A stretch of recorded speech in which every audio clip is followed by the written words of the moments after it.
amigos y amigas? Es un gusto estar de regreso nuevamente en esta mesa de debate, análisis y reflexión. Bienvenidos y bienvenidas desde el Caribe Mexicano para el mundo. Hoy en Litigantes Electorales capítulo 11. Ya llegamos al capítulo 11, señores, y me da un gusto también estar con ellos y presentarlos a el litigante Sergio Anguiano. ¿Qué tal, Tony? Buenas tardes, Jorge. ¿No le da gusto verme? Jonathan, mucho. Qué bueno que estás ya de regreso. Y también al litigante Jorge Rodríguez. Hola, Tony, buenas tardes, buenas noches, bienvenida, qué gusto verte por acá. Gracias. Disfrutar junto con mi hermano Jonathan y con el litigante Sergio, es un placer participar. Ya los extrañaba en la mesa también, Jonathan Estrada.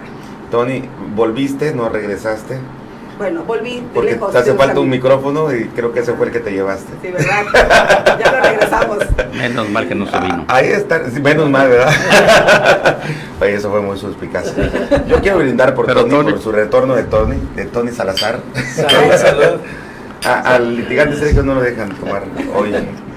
Y acá a mis espaldas tenemos una invitada que no se ve, pero que se siente. Y Indira está presente, ¿no? Bienvenida. Salud. Salud. Salud. Sí se oye. Pues ya estamos de regreso, estoy de vuelta en esta mesa. Muchísimas gracias a Sara Morales que cubrió mi ausencia por unos días y estamos de regreso nuevamente. Se ponen candentes las campañas. Casi no la quiere dejar, ¿eh? No, ¿verdad? No. Ya la vi que estaba bien entrada. No, pero además lo hizo muy bien. Sí, por supuesto, muchas felicidades por ella que hizo muy bien cubrirme en estos días que estuve fuera. Y bueno, comenzamos de lleno en esta mesa y reflexión. La verdad son tres temas realmente candentes y vibrantes. Y vamos a comenzar con la primera pregunta para el litigante Sergio Anguiano. ¿Se ha judicializado la elección de Puerto Morelos? ¿A quién afecta o beneficia? Bien, pues, como dices, se han ido poniendo candentes las cosas y las preguntas son cada vez más, los temas son cada vez más interesantes, más profundos.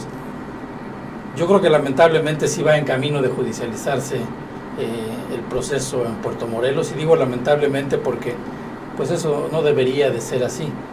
El derecho penal debiera de utilizarse para otras cosas, pero pues seguimos viendo ejemplos de que se utiliza este mecanismo para ya sea amedrentar o para sacar de plano de la contienda algún candidato que se estima que va punteando. ¿A quién beneficia o a quién perjudica? Eso es la gran pregunta. Hay quien opina que no importa que se hable mal de uno con tal de que se hable, y cuando alguien va muy abajo, el estar en los medios, esto necesariamente implicará, si sigue el rumbo que lleva hasta ahorita, implicará que se hable de este tema, en concreto el homicidio muy lamentable de quien parecía que iba a ser el candidato natural en ese municipio, Nacho Sánchez, ¿no? Pues bueno, si esto sigue como va, decía yo, pues quizá le beneficie a quien directamente se le están ahorita imputando cosas, es a uno de los candidatos, a Tirso Esquivel. Entonces, pues a él le puede beneficiar estar en los medios porque no era el candidato natural, digamos, o no era, él surge un poquito buscando la candidatura, pero pues sí también le puede perjudicar si le echan la caballería, como dicen, pudiera ser en su perjuicio.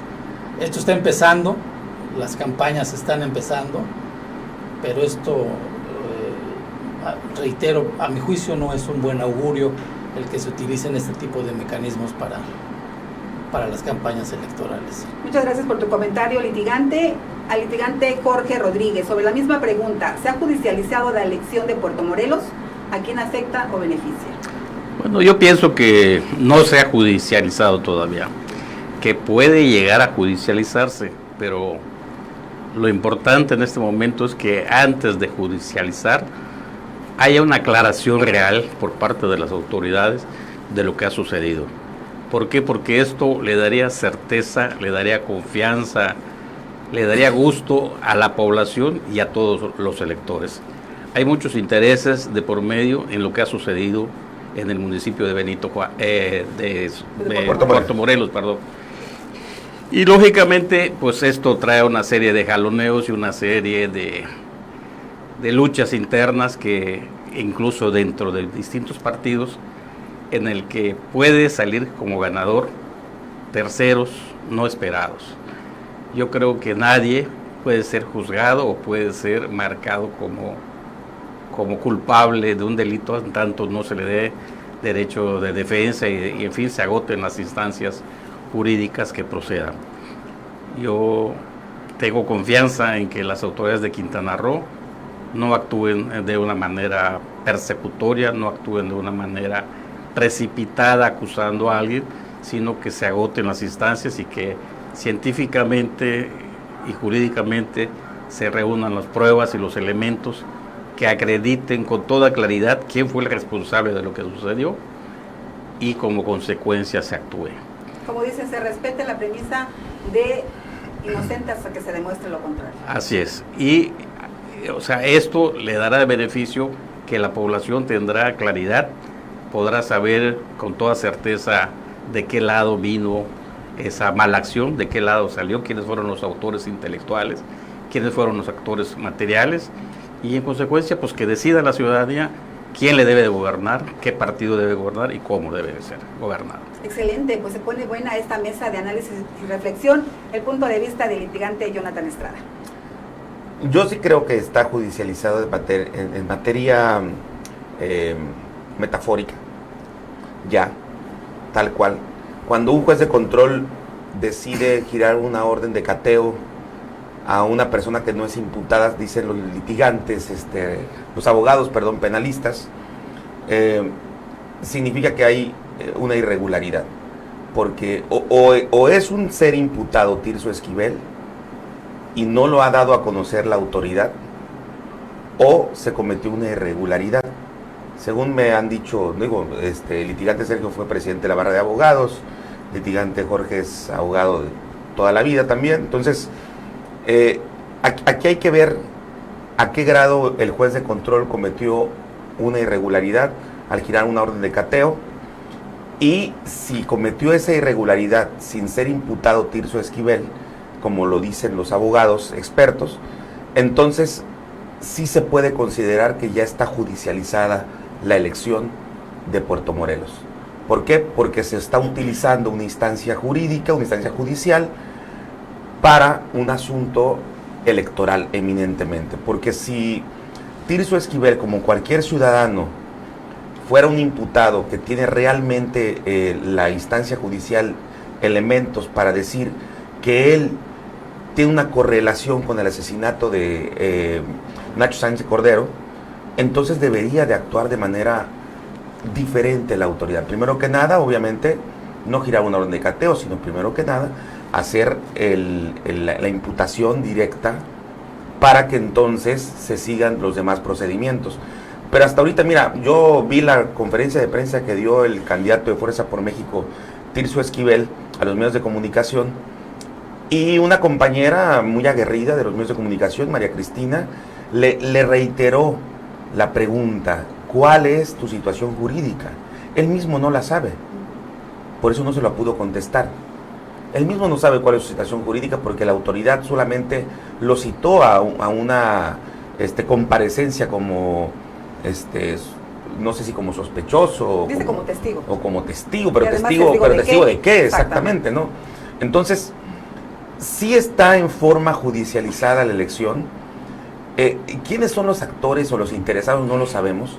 Sabemos que obviamente hay una élite que está interesada en no perder el control del municipio, y que pareciera que Tirso Esquivel se rebeló a esa élite, y por supuesto lo quieren someter y sentarlo en el sentarlo en el banquillo de los acusados para que él decida respetar ciertos acuerdos, ¿no? Por otro lado, hay una versión que más que judicializar criminaliza esta elección, porque el asesinato de Ignacio Sánchez Cordero, obviamente lamentable, pues es evidentemente un asunto electoral. se sabe perfectamente que el Partido Verde, que el Niño Verde, que Jorge Emilio González Martínez no había aceptado que Ignacio Sánchez Cordero fuera el candidato del Partido Verde a la presidencia municipal de Puerto Morelos. Una promesa que le había hecho la ahora candidata a diputada federal Laura Fernández Piña, exalcaldesa o alcaldesa con licencia, y que había conflictuado la situación porque Ignacio Sánchez Cordero era una pieza clave, era prácticamente, hablando de las piezas del ajedrez, prácticamente no era un alfil, sino era prácticamente el rey del tablero político en Puerto Morelos, porque Ignacio Sánchez Cordero compartió el poder con Laura Fernández durante estos 5 años que ella gobernó. Bueno, casi 5 años. Para nadie es un secreto que en Puerto Morelos lo que dijera Ignacio Sánchez Cordero se hacía. La agenda de Ignacio Sánchez Cordero la llevaba la misma persona o las mismas personas que llevaban la agenda de la presidenta municipal. Quienes sabían los movimientos de Ignacio Sánchez Cordero, como bien lo dijo Tirso en esta conferencia de prensa, eran los mismos que le llevaban la agenda a Laura Fernández Piña y los mismos le estructuraban la agenda a ella. Entonces, estamos ante un escenario muy crítico porque se criminalizó la elección y ahora está judicializada. Yo concuerdo con el litigante Jorge Rodríguez de que, y con Sergio Anguiano, porque también lo mencionó él, de que si en determinado momento meten a la cárcel o imputan, que ya con eso es suficiente para quitarle la candidatura a Tirso Esquivel, obviamente esto va a enrarecer más aún el panorama electoral, pero por ahora, como está victimizado, pues pareciera que lo ha favorecido demasiado.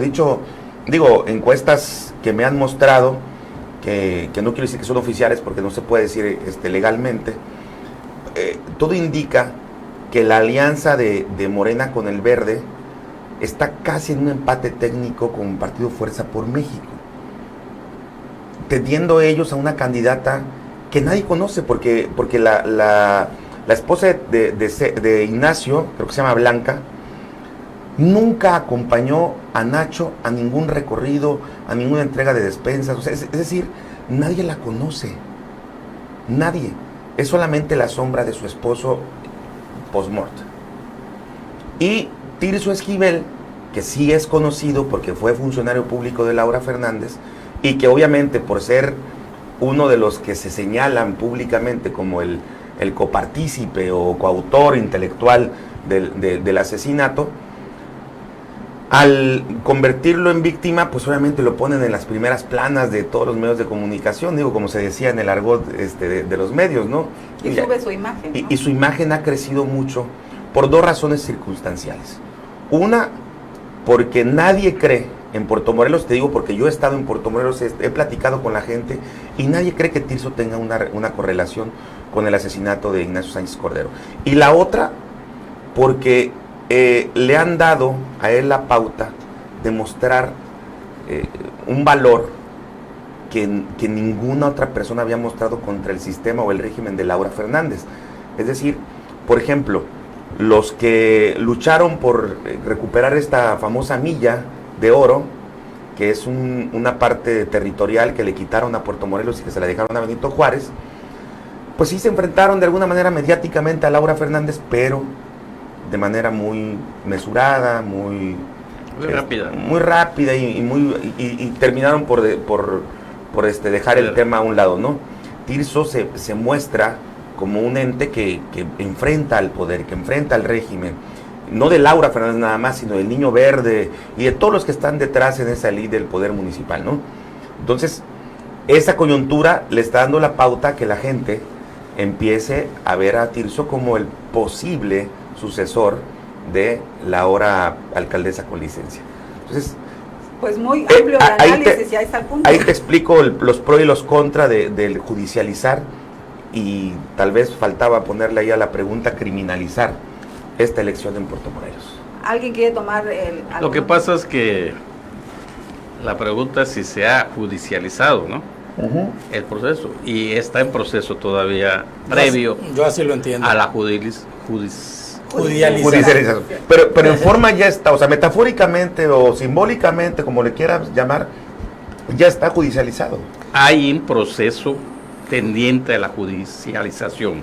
Pero legal. Pero claro, legalmente. pero- políticamente hay conceptos que se manejan que pueden afectar o que pueden beneficiar. Pero por eso antepuse en mi argumento que se judicializa de manera metafórica o simbólica o alegórica en el momento en que un juez de control gira una orden de cateo cometiendo aparentemente una irregularidad, según me he asesorado con algunos abogados penalistas. Yo creo que no existe esa irregularidad. A ver, De acuerdo al Código Penal actual. Yo De acuerdo al no Código soy Penal. especialista en materia penal, pero entiendo que hay un crimen ahí, hay un delito que se cometió, alguien privó de la vida a otra persona, hay un homicidio ahí. Y en este nuevo proceso, o en este nuevo sistema penal que se llama, esto equivale a lo que antes se llamaba la averiguación previa. Me parece que esta orden de cateo obedece precisamente a las pesquisas, a las averiguaciones que está haciendo la autoridad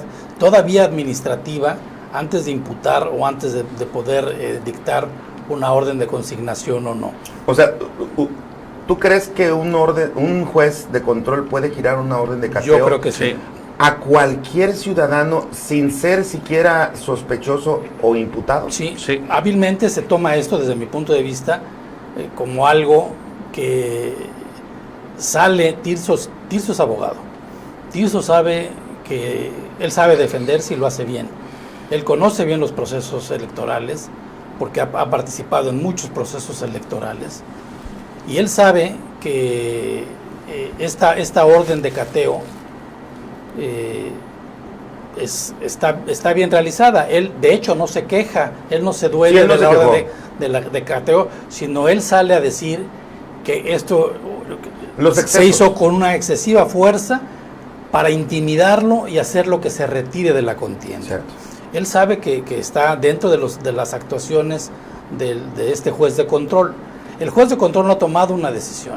El juez de control, con base en la orden de cateo, en lo que se refiere a Tirso, específicamente dictaminará y tomará una resolución. Después de la resolución, entiendo que se determinará si se ejerce o no la acción penal en contra de alguien que sea un probable responsable. En ese momento, técnicamente, ya nos contagió Jorge. Ya se judicializará el proceso. Por lo pronto no.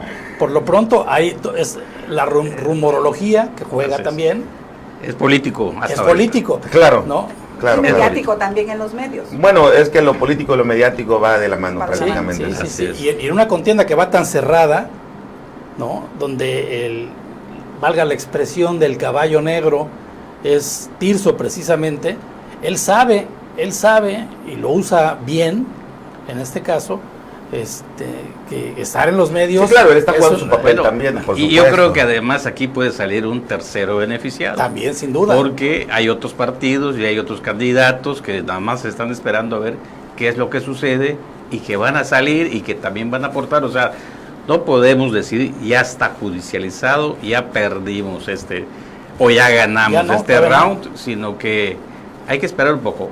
O sea, ojalá esperemos que haya claridad por parte de la autoridad investigadora, que la fiscalía realmente con base a esta orden de cateo analice lo que recogieron, los elementos que recogieron, Y seguramente si estarán revelando encuentran algún otras elemento, cosas, pues ¿no?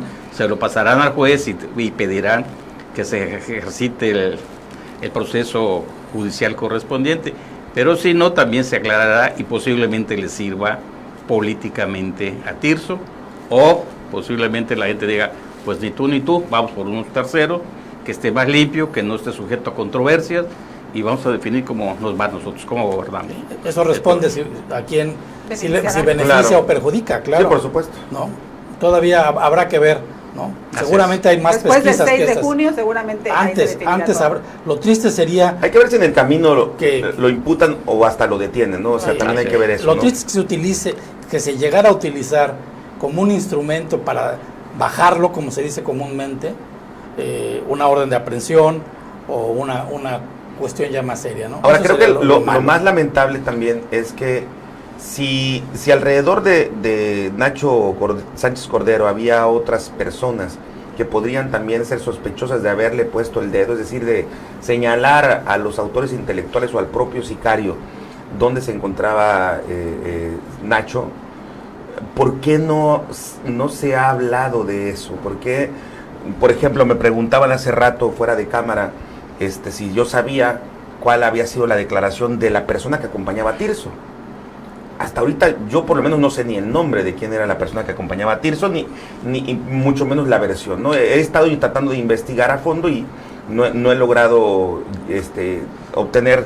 Porque ahí se crecía, Claro. Ahí se crecía. en la investigación Claro. de parte de la autoridad. La Eso- autoridad, si llega a dar a conocer Pero, estos detalles, automáticamente se estaría violando. Lo que Pero trasciende- a ver, proceso. pero a Lo que ver, trasciende es según, lo que te interesa según mi que idiosincrasia y según mi forma de pensar, el principal sospechoso debería ser la persona que acompañaba a Nacho. Pues, pero eso no lo Debería, sabemos. no, debería ser, más allá de una imputación que se hizo pública, no sé si fue directa o indirecta por la presidenta municipal Laura Fernández, en donde decían, se filtró en los medios de comunicación que hubo una amenaza de Tirso Esquivel.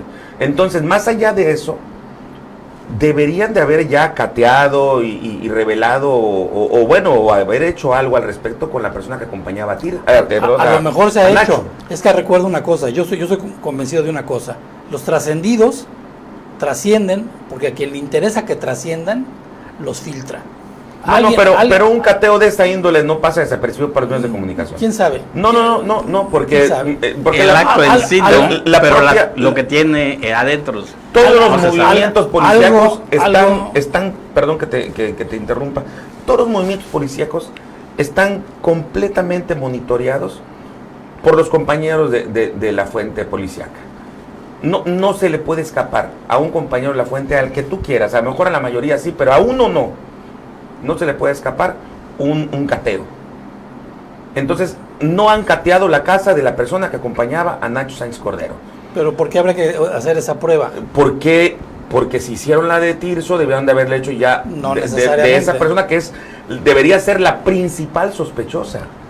Porque es quien sabía dónde estaba Nacho. Pero es que no sabemos qué está pensando el juez de control y qué ¿Qué líneas se están siguiendo? Porque hay pruebas- varias líneas que se siguen. No, pero yo por eso dije hace un momento, o sea, dentro de idiosincrasia, utilizando mi lógica y mis pensamientos, no sé si ustedes que son abogados pudieran coincidir, pero se supone que la persona que acompañaba a Nacho, que no le rozó ni siquiera una bala, debería ser la principal sospechosa. Tal vez lo sea. Como testigo de Claro, debería ser Tal la vez lo sea. principal. Habrá que ver cómo No, resuelve el juez de no, control. pero pensemos judicialmente.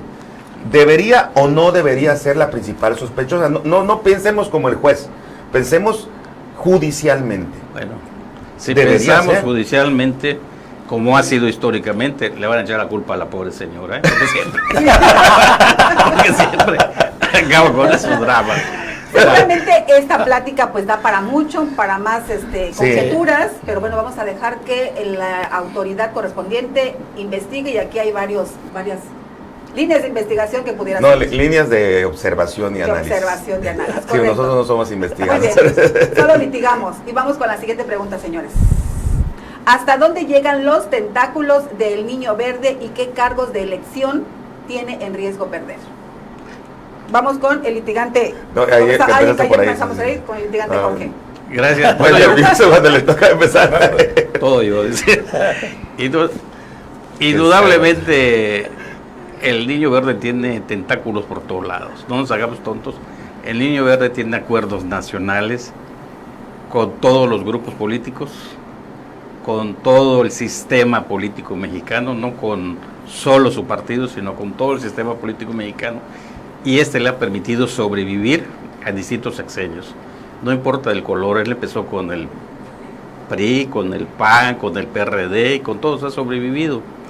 Entonces en Quintana Roo, él se ha metido fuerte, sobre todo en el municipio de Benito Juárez, aquí tiene su base, aquí tiene su central y aquí tiene a su grupo de gente joven, de gente, compañeros a lo mejor de fiestas y de otras cosas, porque desgraciadamente no ha formado un grupo, aunque sea de gente joven, política, no los ha capacitado, les ha dado oportunidades políticas muy buenas, muy importantes, muy decisivas en el Estado, pero que no han podido trascender, que no han podido hacer algo que políticamente se sienta su presencia en el Estado, con excepción de la repartición de despensas y otras cosas de tipo electorera, que no es política. Claro. Entonces eso les va a permitir mantener una cuota de poder, pero qué tantas posiciones pueda lograr en este proceso electoral o qué tantas posiciones pueda perder en este proceso electoral, pues apenas van a empezar las campañas, es muy pronto para hacer un análisis y para determinar, aquí ya bailó y aquí va a prosperar y aquí va a ganar. Eso. Ese es su punto de vista. Con el licenciado litigante Anguiano, ¿hasta dónde llegan los tentáculos del Niño Verde y qué cargos de elección tiene en riesgo perder? Yo no estoy seguro si va a perder o algún cargo. ¿Qué tiene realmente el Verde ahorita, hablando concretamente en Quintana Roo? Si revisamos, tenía la alcaldía de Puerto Morelos y algunas posiciones en Benito Juárez dentro del gabinete. Yo creo que más bien pudiera ganar si es que los ahora candidatos a diputados federales, Laura Fernández y Juan Carrillo, que van postulados por el Verde, llegan a ganar sus contiendas y se quedan realmente como verdes. Me parece que ya no son de la edad ideal del Verde, ya están un poquito veteranos. Ya están maduros. Ya están maduros, aunque siguen siendo muy jóvenes los dos. Me parece que ya no son exactamente de la edad que estamos acostumbrados. Se hace interesante ver cómo está la planilla de Benito Juárez, en la que, si bien la preside Mara Lezama, en el caso de la coalición donde va el Verde, pues está postulado ahí como presidente sustituto una de las personas que ha estado ya en varias posiciones del Partido Verde en Quintana Roo, ha sido diputada local y ha sido diputada federal, y el síndico también, que ahora actualmente es un regidor del ayuntamiento, el síndico será del Verde. Si las cosas suceden como dicen que sucederán y Mara llegara a ganar y buscase la gubernatura, entonces la presidencia municipal de Benito Juárez estará al frente de un Verde, que sería Ana Patti de la Peña, ¿no? Ana Patti. Si ganan en la coalición que platicábamos ahorita, que parece una carrera parejera por ahora en Puerto Morelos, pues ahí sería, pero coaligados. No sé quién prevalecerá, si Morena o el Verde, pero son las posiciones que tiene que ganar. Yo creo que tiene más que ganar en esta elección el Verde, con esas condicionantes, que perder. Seguramente tu ojo clínico ya está trabajando. Por cierto, me voy a rascar para mirarte mejor. Tu punto de vista para analizar esta pregunta. Ok, porque a mí no me repites la pregunta, o sea. ¿Hasta dónde llegan los todos tentáculos del Niño Verde y qué cargos de elección tiene en riesgo perder? Bueno, yo quisiera hacer una génesis de lo que significa el Partido Verde, ¿no? Partido Verde Ecologista, así fue como inicialmente nace con el papá de Jorge Emilio González Martínez, una persona muy cercana a Carlos Salinas de Gortari, que precisamente nace con el sexenio de Carlos Salinas de Gortari, este partido. Un partido que se empezó a vender muy bien, porque fue precisamente en la génesis del cambio ambiental, cuando nace el famoso niño que después se convierte en niña, y pues todos los calores y los asuntos glaciares, en fin, eso significó un éxito muy grande para el partido, porque la gente empezaba a voltear a ver los problemas ambientales, empezaba a darse cuenta que regiones donde había mucho frío comúnmente en ciertas épocas ya no había temporadas de frío ni de calor, sino que en cualquier momento podía hacer frío o hacía calor. Y lo pongo como un preámbulo y porque sí es importante analizar a fondo qué es el Partido Verde, ¿no? El Partido Verde deja de ser Partido Verde ecologista precisamente porque la ONU y otras asociaciones internacionales denuncian que no es un partido ecologista como tal, sino que era un partido político con un nombre que se hacía ostentar como ecologista. Y entonces le exigen que se quite lo ecologista. Y la propia autoridad electoral da causa al respecto, además de que los obligan a crear estatutos democráticos de acuerdo a la Constitución de nuestro país, que no los tenía cuando era Partido Verde Ecologista de México. Entonces, toda esta génesis te hace ver cómo se crea un partido que tenía desde un principio una visión eminentemente empresarial. ¿Qué se hizo el tío de Jorge Emilio González Martínez? Eso es algo que nadie se pregunta, ¿no? El famoso creador de la CIMI, de las farmacias CIMI. ¿Y qué tantos tentáculos logró tener este tío en Sudamérica? Bolivia, Brasil, Colombia, en fin. Hay que analizar muy a fondo estos aspectos porque tienen mucho que ver con la gran fortaleza que tiene Jorge Emilio González Martínez, quien hereda al papá, que creo que ya falleció, quien hereda del papá el partido. ¿Por qué? Por su juventud, por su dinamismo, porque tenía una imagen y tiene hasta la fecha, me refiero a imagen nada más, ¿no? Como tal, que vende bien, que atrae a los jóvenes, a las jovencitas, y que con el paso del tiempo lograron despertar a una juventud que el priismo tradicional mantenía relegada. El priismo en aquel entonces no consideraba a la juventud. Entonces viene una ola de un régimen político nuevo que encabeza el Partido Verde, que encabeza Jorge Emilio González Martínez, y que le reditúa mucho al PRI. Le reditúa en lo local en Quintana Roo con Félix González, y obviamente después con Roberto Borja, y le reditúa a nivel nacional al PRI, pues con Ernesto Zedillo, con después incluso con el PAN, con Vicente Fox, que es el que le quita el poder a nivel nacional al PRI, y que tuvo mucho que ver la fortaleza de imagen y de los jóvenes que arrasaron en la campaña de Vicente Fox. Esto es muy importante considerarlo, porque de ahí se desprende todo lo demás. ¿Qué sucede con el Niño Verde? Que de pronto se empieza a desbordar una gran ambición, empieza a generar, como bien decía mi hermano Jorge Rodríguez, a crecer nuevos cuadros políticos jóvenes, pero sin una formación política. Y entonces es el creador o el fundador de una clase política nacional que convierte al político tradicional con formación, con criterio, con cierta sensibilidad social, en gerentes empresariales, que es lo que hemos tenido en Quintana Roo desde hace más de 10 años, ¿no? Gerentes empresariales que sirven al Niño Verde y que pues pueden aparecer de pronto como priistas, de pronto pueden aparecer como perredistas, de pronto pueden aparecer como gente de Morena, y el caso más concreto es el de Mara Lezama. Mara Lezama, aunque de alguna forma no llega con el respaldo de Andrés Manuel López Obrador, realmente quien la impulsa y quien la mantiene ahorita como candidata nuevamente es Jorge Emilio González Martínez, el Niño Verde. O sea, Mara Lezama es candidata del Niño Verde, no es candidata a Andrés Manuel López Obrador.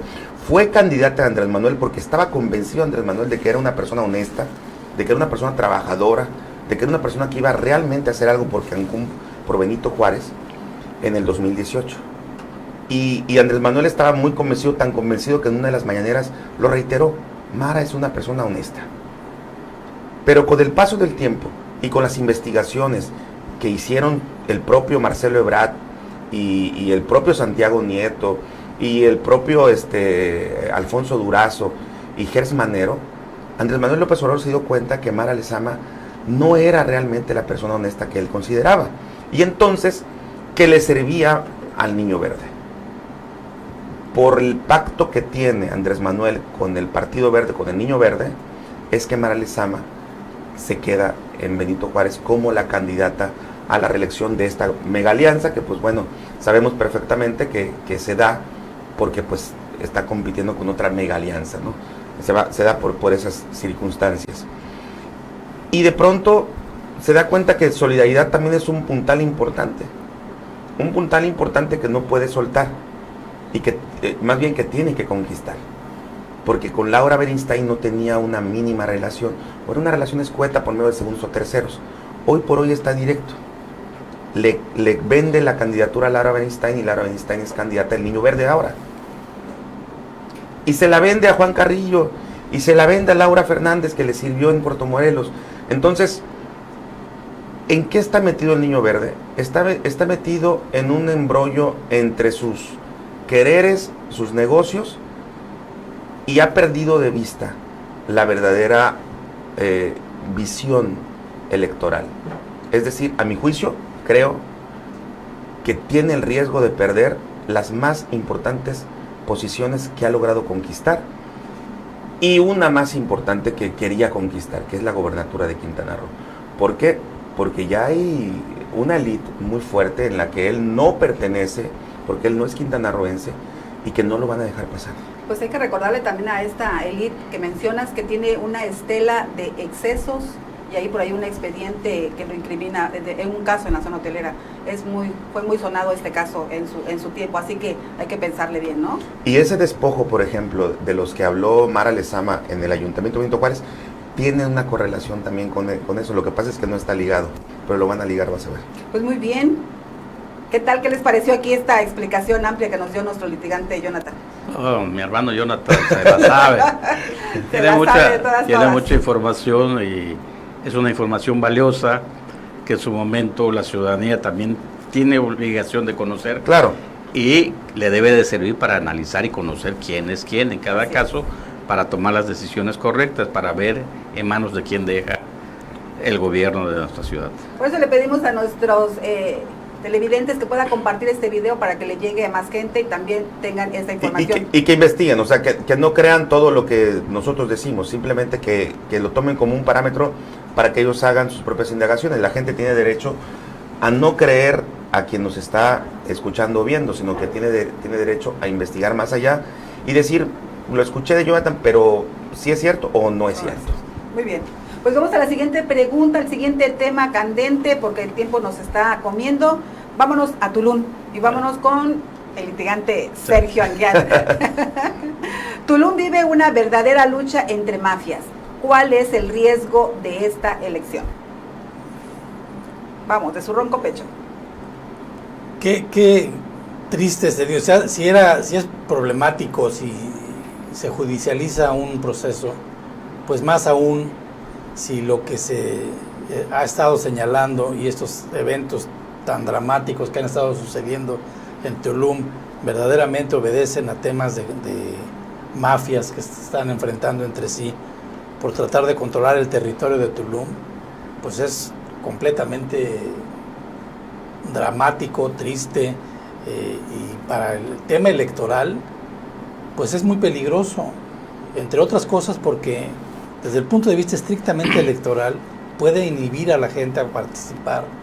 Y lo que nosotros requerimos, entiendo que una de las razones por las que este programa nace es darle a la gente información, darle a la gente opciones, pero para que vaya y participe y hagamos de esta democracia que pretendemos crear algo más informado, que la gente vaya y participe y juegue y se haga corresponsable de las decisiones que tomamos en las urnas. Si efectivamente, como se dice, repito, hay una guerra entre mafias en Tulum, que desgraciadamente así parece ser, los hechos así lo demuestran, gente que amanece muerta un día sí y otro también, con el sello de la casa, pues son muy malas noticias para el Estado y para la democracia mexicana. Muy bien, gracias. Seguimos en la mesa de análisis. Tulum vive una verdadera lucha entre mafias. ¿Cuál es el riesgo de esta elección? Litigante Jorge. El riesgo de esta elección es que Tulum siga en las manos de la mafia. ¿Por qué? Porque los grupos que pelean son de la misma mafia. Entonces es realmente lamentable que en el estado tengamos un municipio tan nuevo, tan reciente, con tanto potencial para servir, para crecer económico, política, socialmente, para que sea muchas cosas para bien del Estado y de la República, esté desde un principio, desde su nacimiento, en manos pues indebidas. Yo no creo que sea lo correcto, no creo que la ciudadanía de Tulum tenga mucho de dónde escoger, lamentablemente o desgraciadamente. Creo que todos tenemos que hacer un esfuerzo, creo que el Estado, creo que los partidos políticos y creo que los ciudadanos tienen que pensar muy bien por quién van a votar. Son muy tristes los sucesos, muy lamentables los sucesos que han acontecido y tienen un sello y una tendencia perfectamente definida. Entonces, tenemos que rescatar ese municipio, tenemos que rescatar esa parte del Estado, como en su momento rescatar a todo nuestro Estado y a todo nuestro país, que cada día caemos más en las manos de los malos. Muy bien, gracias por su análisis y vamos con el litigante Jonathan. Tulum vive una verdadera lucha entre mafias. ¿Cuál es el riesgo de esta elección? Tenemos poco tiempo, Jonathan, si nos puedes resumir, por favor. Yo concuerdo con el litigante Jorge Rodríguez. Los dos más importantes candidatos, me refiero a Víctor y a Marciano, pertenecen prácticamente al mismo grupo. A mí se me ocurre que en una mesa de café o de tequila o de dominó, de pronto Sergio me dice, no, a que gana mi candidato, no, pues va a ganar el mío. Y hacen unas apuestas y lanzan a dos personajes que siempre han pertenecido a un mismo grupo, aunque ellos tengan su propio grupo en el municipio. ¿Qué significa esto? Vaya, Marciano y Víctor siempre han competido. Eran priistas, fueron regidores del PRI, con Miguel Ramón, y en esa competencia, incluso en el PRI, me acuerdo de una contienda interna, uno le ganó al otro, creo que fue Marciano el que le gana a Víctor, porque ambos han sido ya presidentes municipales por 2 ocasiones. Y ahora, pues existe una rivalidad que lo único que enarbola es que van por partidos políticos distintos. Es evidente que Marciano está siendo impulsado por el Niño Verde, es candidato del Niño Verde, no es candidato de Morena. A mí me da mucha risa, por ejemplo, ver candidatos como Laura Fernández y Juan Carrillo vestidos con casacas de Morena, cuando no tienen nada de Morena. Morena ni los quiere, incluso los militantes de Morena ni los quiere. Y así va a pasar con Marciano. Marciano va a vestir seguramente su casaca de Morena, porque saben que es el partido político de moda, porque saben que es el partido político del presidente de la República, pero pues es un candidato del Partido Verde. Y por otro lado, pues Víctor Mastá, que es el alcalde, creo que no ha pedido licencia, no sé si vaya a pedir licencia todavía, que es el alcalde que va para la reelección, pues evidentemente él es del grupo político del Estado, el que actualmente gobierna Quintana Roo, y que considero que de alguna manera no va, aunque yo he pensado que pueda correr sangre en el río, yo quiero pensar que en este acuerdo de cartas o de dominó o de lo que sea, pues habrá algún pacto que pueda ayudarle a la ciudadanía a que no corra sangre, ¿no? Porque es lo único que nos faltaría después de un municipio judicializado como el de Puerto Morelos y criminalizado, de pronto tener una elección ya en forma, en materia, ya andando, donde corra sangre. Ya ha corrido bastante sangre por todo Quintana Roo, en Tulum en particular, como para que todavía corra más, ¿no? Coincido con ambos en que debería de prevalecer la civilidad electoral, la civilidad política, para que no haya pues un daño a la ciudadanía y permitirle que la gente vote por sí misma, ¿no?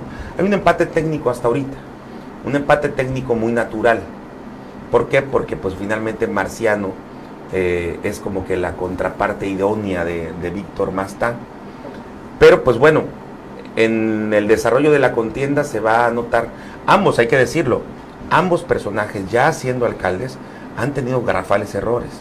O sea, yo recuerdo perfectamente la muerte del periodista Alberto Velázquez, que mucho se correlacionó con un asunto que él iba a denunciar de fraude de Marciano Tzulcamal cuando era presidente municipal, y lo mataron en la carretera, si no me equivoco, sí, a la salida a Tulum.